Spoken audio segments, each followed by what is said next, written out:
Is there a person like currently in UFC that you think you'd be a good matchup with? A good matchup with in UFC. I really haven't really thought past Chuck Liddell. That's all my mind's been focused on. Prior to that was Chael Sonnen, and I never think outside of the box that I need to finish. And I don't know. I mean, the whole card in general. I saw Cormier take a trip earlier today. That scared the hell out of me. I hope he's okay. I don't know. Any of the light heavyweights, it didn't matter. I mean, right now, to me, I have one match in front of me, and that's Chuck Liddell. Tito, I asked Chuck this earlier. How in the world does a rivalry last for 15 years? I mean, how can you not get over a beef for 15 years?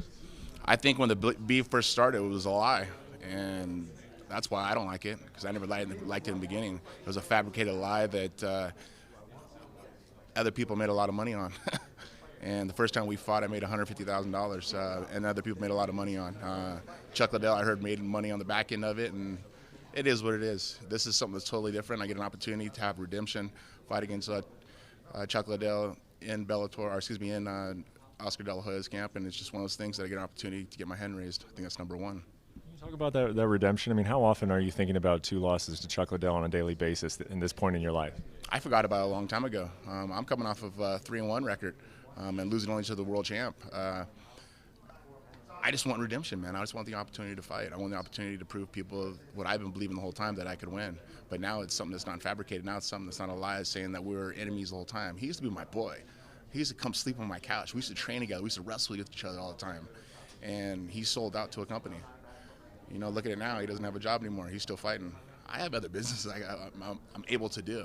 But when he called me out, how couldn't I say no? It's like a bully saying, yeah, I'm going to kick your ass every time I see you. So every time I walk in the room with him, I'm going to go, I turn down a fight. And I don't look when I'm 50, 60 years old looking back going, damn, I wish I would have fought when I was 43. I'm 43. I'm healthy. I'm good. I'm focused. My life's great. I have a great companion. My kids are happy. I'm happy at home. I have everything I need. Now it's just an opportunity to show the fans what I can do when my mind's right.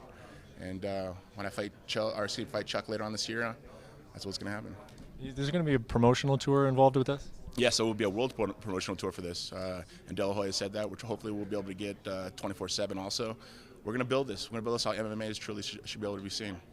What do you think is going to be like a tour with Chuck Liddell at this point? What is that going to be like? Preview it for us. I don't know. Hopefully they get a lot of security. I'll be respectful here at the UFC just because of Dana. I understand it. But other means, other places, I don't like the guy, man. He's a sellout. He's showed his true colors, and what a payoff for him to come back 8 years later and he has to fight to make money. I'll do him the favor and I'll fight him for it, but I get the opportunity to get my hand raised over it. Amber, do you mind if I ask you, what do you think about all of this?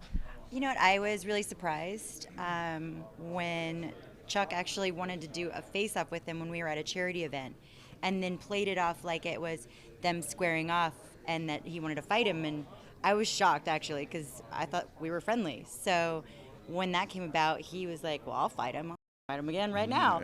Yeah. Honestly, I think that, you know, if it excites him and it gets his fire burning and he's ready to get that redemption, you know, I know that the way that it went down before, I was around in those years, and I knew they were friends. I mean, they hung out all the time.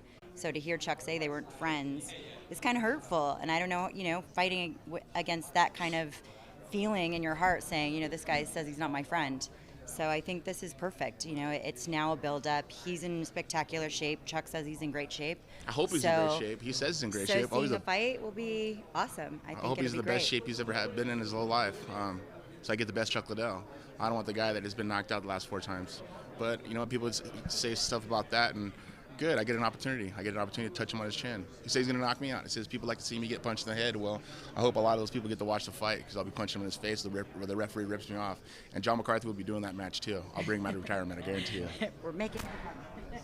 Last question for me. I remember when you fought your last fight in Bellator, you said that you got a text from Dana that said congratulations on a great career. I just wonder, you know, to bring this whole thing full circle, you invite him to the last fight between you and Chuck? Oh, 100%. I want to get him a front tickets. The closer the better. I mean, hopefully literally right at the screen so he doesn't look up so he doesn't miss the knockout completely.